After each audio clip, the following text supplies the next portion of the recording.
I'm going to give a presentation to just update people about the solicitation if they're not completely familiar with it, and what our steering committee is doing to address the solicitation. But this should only take about 10 minutes, so I want to leave plenty of time for people to ask questions or give their comments or thoughts on this process. So let me switch over to the presentation here. All right, here we go. So this is an update on the NSF solicitation for a new geoscience synchrotron organization. So this solicitation was released in late June, and basically there's a number of sort of key components to it, and I have a link to the solicitation at the bottom there. I can put that in the chat later. If you want to read the solicitation in detail. But very, very broadly, the solicitation has three main sort of aspects to it. It's a new organization to develop, operate, manage world-class user facilities, principally synchrotron light sources for geoscience, enabling our community to address priority science questions, forefront science questions, and also, very importantly, to foster an expanded and inclusive geoscience synchrotron community. Okay, so those are very broad goals of this solicitation, but let's dig into some of the details. The solicitation is for community facility support, synchrotron-based analytical capabilities, advancing earth and environmental sciences research and training. Okay, the call is for a 5-year proposal, the maximum of 35 million total, and a maximum per year of 7 million. Okay, and again, as I already said, the language of the solicitation is specifically to develop, manage, operate, and support access to U.S. synchrotron-based and supporting laboratory capabilities for the earth and environmental sciences community. The solicitation also includes oversee the development of new instrumentation and techniques, taking advantage of new opportunities and capabilities. Combine Jesse cars and COMPRES into the organization and expand to a broader portfolio, extending to the wider range of earth science communities that use synchrotron radiation increasingly. Address priority science questions, and an excellent source for that, which is highlighted in the proposal, is the Earth and Time report that was produced by the National Academy of Sciences, which had important contributions from people in our community, and it's a great report, and I think it's something that's going to really help us focus our science for the new proposal. The solicitation calls for a single proposal from one organization, and that organization will have overall management responsibility and can be collaborative through inclusion of subawards. The deadline for submission of the proposal is March 4th, 2022, which is about 29 weeks from now. So it's not a lot of time. And it is expected that if successful, a proposal will result in a 5-year cooperative agreement that's expected to begin about 1 year after the proposal deadline. Okay, so that would be roughly March 2023, which interestingly, as I should point out, as most of you know, the various synchrotron facilities are sort of undergoing upgrades, and the APS upgrade, which should involve a year shutdown roughly, will begin around the same time as this cooperative agreement. It's currently scheduled for April 2023. All right, so those are the sort of the main points of the solicitation. Now, some months ago, a geoscience synchrotron user steering committee was established. There are 18 people on this steering committee. You can see all their pictures there. And there's a website for this, which is down at the bottom of the slide. And we're trying to keep that website up to date with a lot of information so people in the community can be informed about our progress and what we're doing. This is a broad-based group that formed to develop a response to the solicitation. And it basically consists of members that are drawn from the Jesse Cars group, the COMPRES group, and the at-large community. So we have a pretty broad representation. And the committee's done a lot of work, and people have worked very hard, and there's been a lot of, it's a good active committee. So what is this? What is the steering committee actually doing right now? Well, I'd say we're working in 5 distinct areas that are indicated here. The first is leadership. So it's important that we, obviously of crucial importance, that we identify an individual to serve as the PI for this project. And we decided to do that right up front so that the PI could have an important role in shaping the organization and putting his or her stamp on the proposal. So as many of you know, we put out a solicitation for a principal investigator a few weeks ago. So this is almost a type of job ad. We're seeking individuals who are interested in serving as the PI. And so there's sort of a formal application procedure. The applicants are asked to include a vision statement for the new organization. This is, sort of a high-level document that is intended to give the candidates, again, an opportunity to share their vision for how this new organization should work and what it should incorporate. Because we think it's very important that whoever takes this job on is able to shape the organization and implement their vision. And that's something that will make the position more appealing. So then we're going to evaluate the candidates, and a PI will be selected by vote of the steering committee through an evaluation process. I can say more about that. And then once we have the PI on board, the PI will work with the steering committee to develop the proposal and guide the organization through the review process. And so the call for the principal investigator, the application deadline is in a couple of weeks. So while this is ongoing and we're reaching out to people in the community and potential candidates, we have a bunch of other activities ongoing as well, of course. We're working on identifying those priority science questions, which will help shape the proposal and what we do. We're developing procedures for evaluating existing programs and facilities in COMPRES and Jesse Cars, as well as solicitation of proposals for new programs and facilities. So we're putting together a plan for this, and this is something we will be starting to execute in the next couple of months. I also want to talk about management. So a key aspect of the new organization will be the organization and management, as well as the governance of the new organization. And this is something we've spent some time discussing. And I've discussed not only with people in the steering committee, but with a number of people outside the steering committee. And we have a straw man plan for that I think I want to share with you now. It is in detail. A lot of the details are still to be decided, but we're proposing kind of a broad outline of how we think the organization should work. And it's kind of a hybrid between how Jesse Cars is managed and how COMPRES is managed. So let me show you that slide. Okay, whoops, sorry. So the idea here is we have the cooperative agreement, and then there will be a principal investigator, who I call the director here, at the host institution. And that director will be assisted in leading the organization by an executive committee. And that executive committee would consist of the senior management of the organization, perhaps a chief technology officer, whatever the senior management ends up being, together with the sub-award facility directors. Okay, so those would be the main components of the executive committee.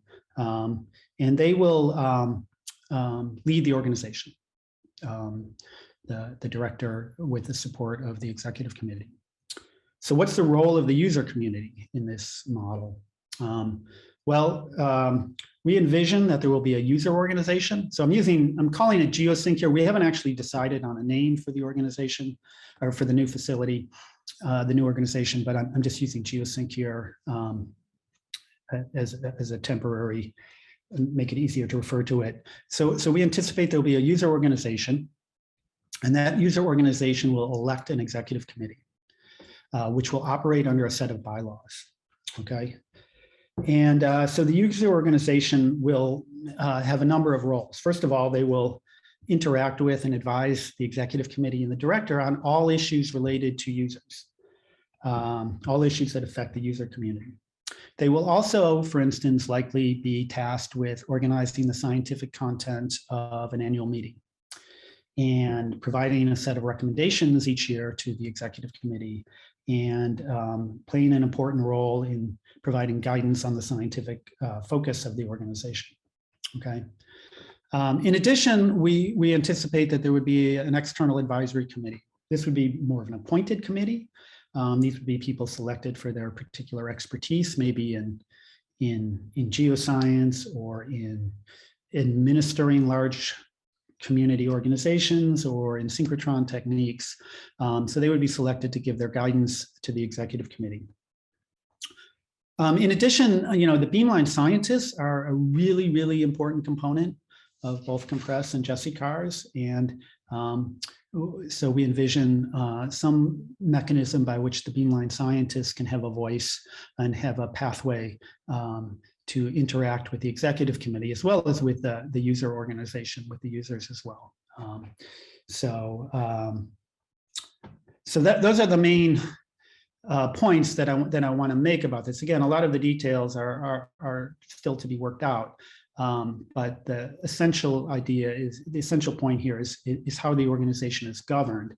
And this model is very close to how almost all sort of DOE NSF user facilities operate. So I think it's a type of model that has been tried and true across many different organizations of different sizes and different communities. So I think it's a model that is has been proven. Okay, so actually let me go back here.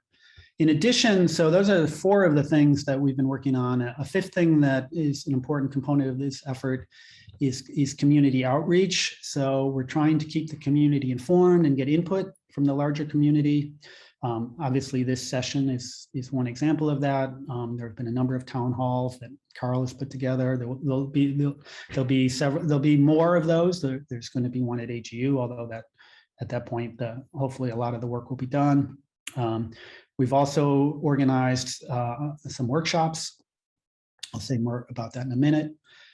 We have a web page, as I mentioned. We're soliciting community feedback. There's an education outreach and diversity committee that Pamela Burnley is organizing, and there's a good group of people involved and that are starting to work together to get ideas for how we can advance that aspect of the organization. Okay, so this is again the web page for where we have all the information about the steering committee and what we're doing. The members are listed there, an update on our activities. There are links to all the workshops. We have a community feedback form, so we're interested in getting feedback from the community. With regard to the workshops, the next one coming up that will be of particular interest to this community is something that's coming up just in a couple of weeks. Vitaly Prokopenko, Yanbin Wang, and Stella Cheriton are organizing this workshop and advances in synchrotron-based research towards understanding the structure, evolution, and dynamics of Earth and planetary interiors. These workshops are really important. The geochemistry community, both high and low temperature, got together and they had a workshop. They had some 300 people attend the workshop. So these things are attracting a lot of people. The rock deformation community has also had a series of activities to help get organized. And it's important that the COMPRES high pressure community also do this. These are important for sort of organizing the community, documenting our scientific achievements, identifying new priorities and scientific objectives, and determining what are the community needs to determine these objectives. And so that's coming up in just a few weeks. And the registration deadline, I think, is August 24th. So that's even sooner. And if you don't register by then, you won't be able to attend. So please register and participate in that, because this is an important step in establishing the scientific objectives for the new organization. So that's all I have for a presentation. So I'd like to open the floor to questions, comments, suggestions, and I'll stop sharing.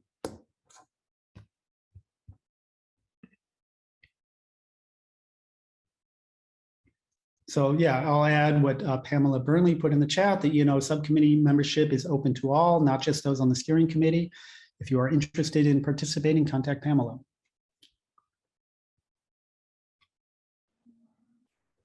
Let's see, there was also a message. Oh, okay. Let me scroll back up and see all these messages. So Tom Sharp has a good point. He's asking, how does the 35 million budget compare to COMPRES and Jesse cars? Is this a decrease in today's fund? Great question, extremely important question. It sort of depends how you look at it. So Carl and Mark could correct me if I say this, if I don't get this right. But I believe that COMPRES plus Jesse cars together today is 5.4 million, just from INF. Jesse cars also has additional funds from other NSF or DOE. And so 7 million a year is considerably more than the 5.4. However, if you take into account that salaries going up about 3% a year over the next 6 years, because this organization isn't going to start for a year and a half, then the sort of funding increase is probably more like around 10 to 15%. So there's definitely room to do new things. And there is a real funding increase there, but we've got a lot to do and we've got to use this money very effectively, because we have an obligation to expand to a broader range of earth science communities who are very eager to get involved. Did you want to follow up, Tom?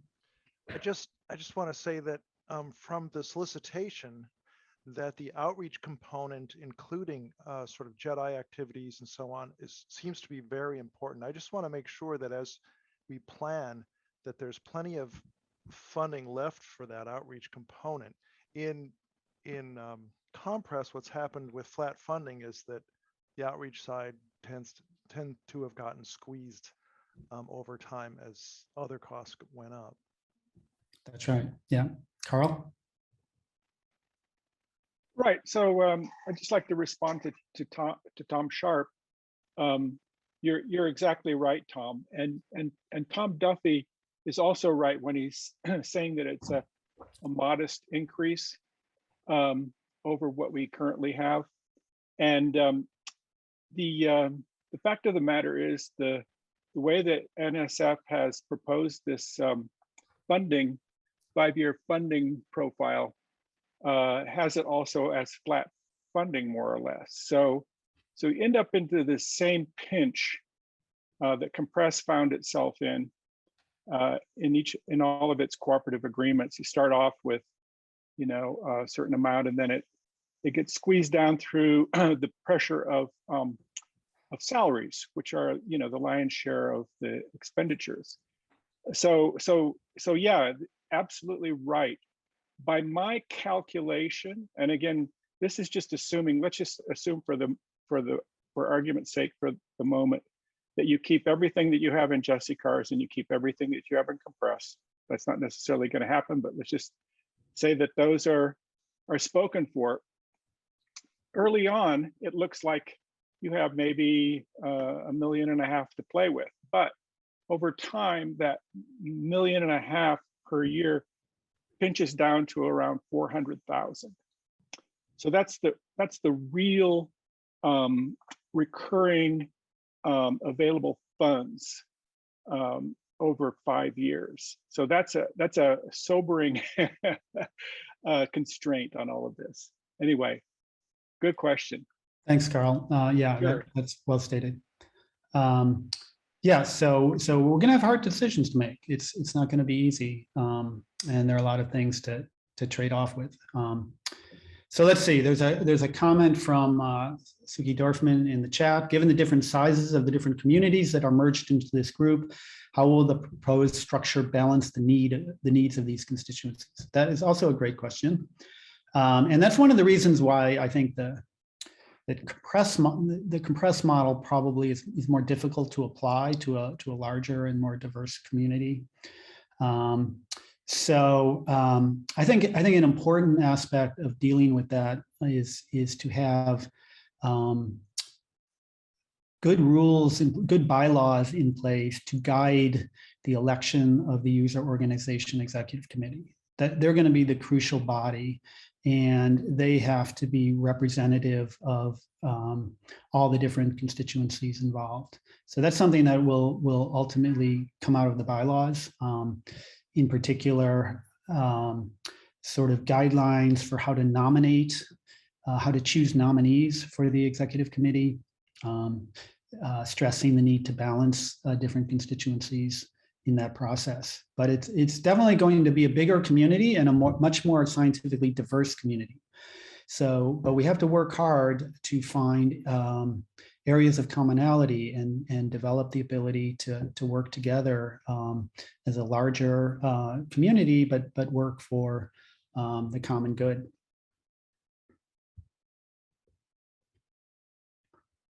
Okay.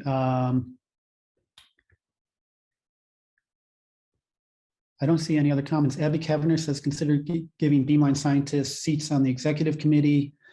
That's certainly possible. And also I had put on that kind of chart the possibility that members of the user organization executive committee could sit on the executive committee. That's not actually commonly done among user organizations, but I don't think there's any reason why it couldn't be done either as voting members or as ex officio. Quentin.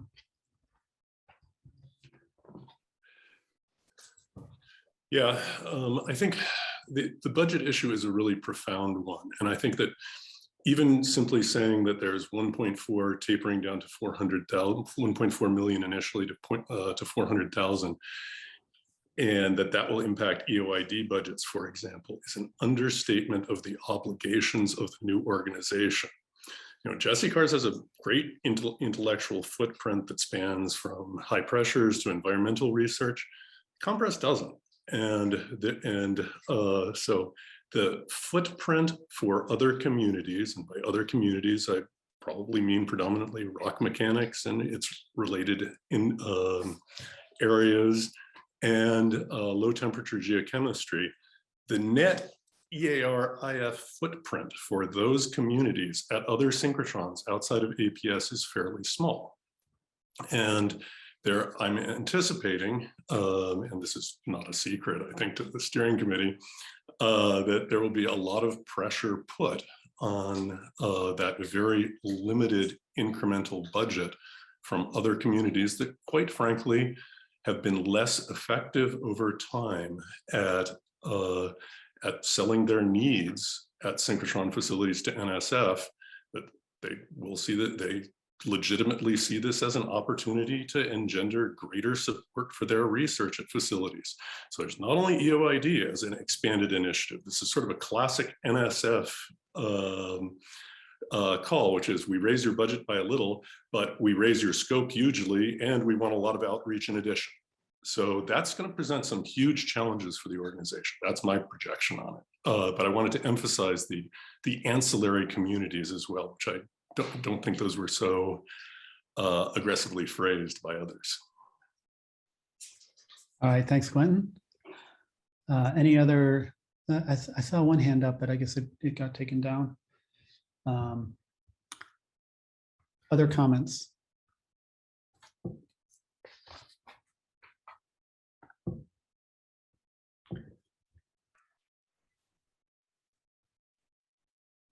Mark.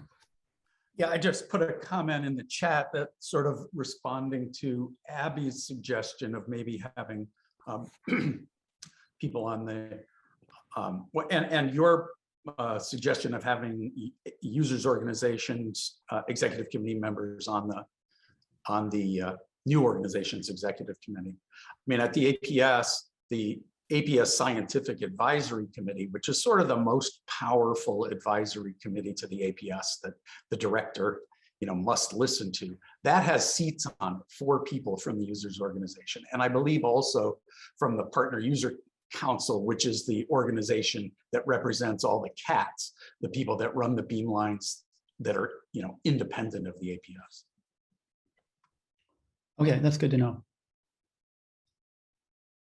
Another really, I would just want to emphasize a really important aspect of this is our,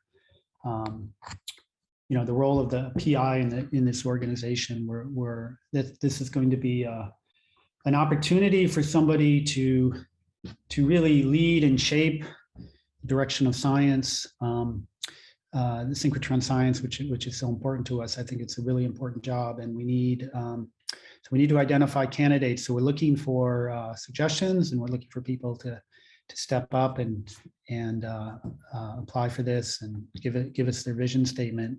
We're looking forward to seeing the different visions for this organization that various people are going to propose.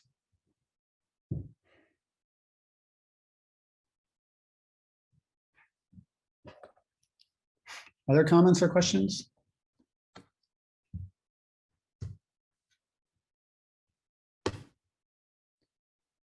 Will those vision statements be made public? That's a good question. I haven't thought of that. I wasn't anticipating that they would be. Presumably the successful candidate can make their vision statement public if they choose to.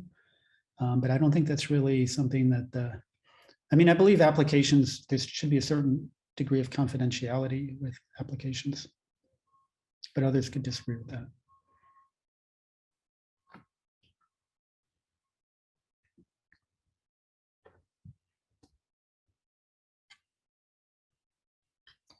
Nancy Ross adds that while this is synchrotron based, there are emerging opportunities at the spallation neutron source. Thank you for including that, Nancy. It is true that the NSF solicitation specifically uses the word synchrotron, but the language is also broad enough that it's not exclusively restricted to synchrotrons. So that's right. We do need, I think spallation neutron source is a great example of a place where people in our community or the broader Earth and environmental sciences community are working, and it's a very important facility. And so we need to keep these things in mind, and perhaps a facility or a program will emerge there. But we can certainly include those things. Okay. Thanks, Tom. Yeah, again, within budget limitations. So Jay Bass says, what authority will the executive committee have? Do they approve the budget? The reality is that the PI of the project is responsible to NSF. The PI is the person who's responsible. And so the PI should have ultimate budgetary authority. The PI should work with the executive committee to get input and discuss in great detail the strengths and weaknesses of different approaches. But it's the PI who's ultimately responsible to NSF, and the PI then has ultimate authority.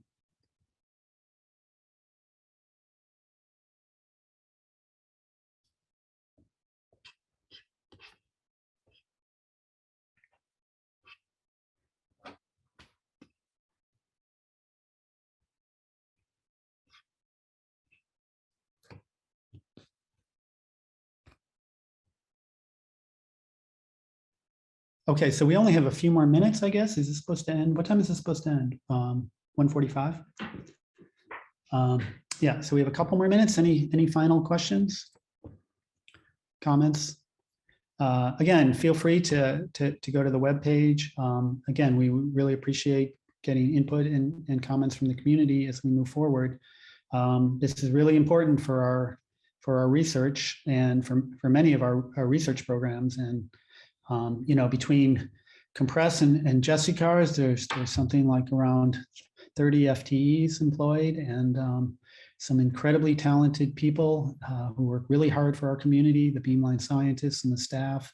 And it is really incumbent on us that we do a good job and put together a strong organization to continue the success that Jesse cars and COMPRES have had, and to expand that to new horizons and new communities of people.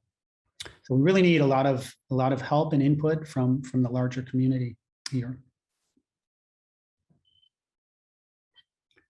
Okay, so Jay Bass says, COMPRES has traditionally relied on matching institutional support to maintain facilities. If Geosync will be self-supporting, the budget seems low. Will something be cute? I don't think that's what you meant. Will something be cut maybe from the current portfolio? Obviously, institutional support will remain important, and you're right. I mean, we've benefited a lot from institutional support and from partnering with DOE facilities to leverage resources. That's something that will obviously need to still be an important part of the new organization. Will something be cut from the current portfolio? It's very hard to say. That's why we're embarking on the review process to evaluate the current facilities and programs, and we'll have to weigh those against proposals for new programs and facilities, and ultimately make some decisions as to what we can afford in the budget.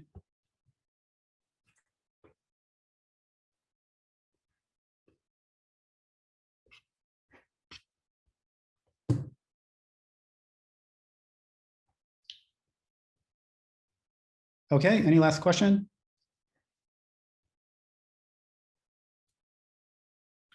Okay, why don't we head into the break then? Thanks, everyone. And again, please direct your comments, thoughts, questions to the steering committee.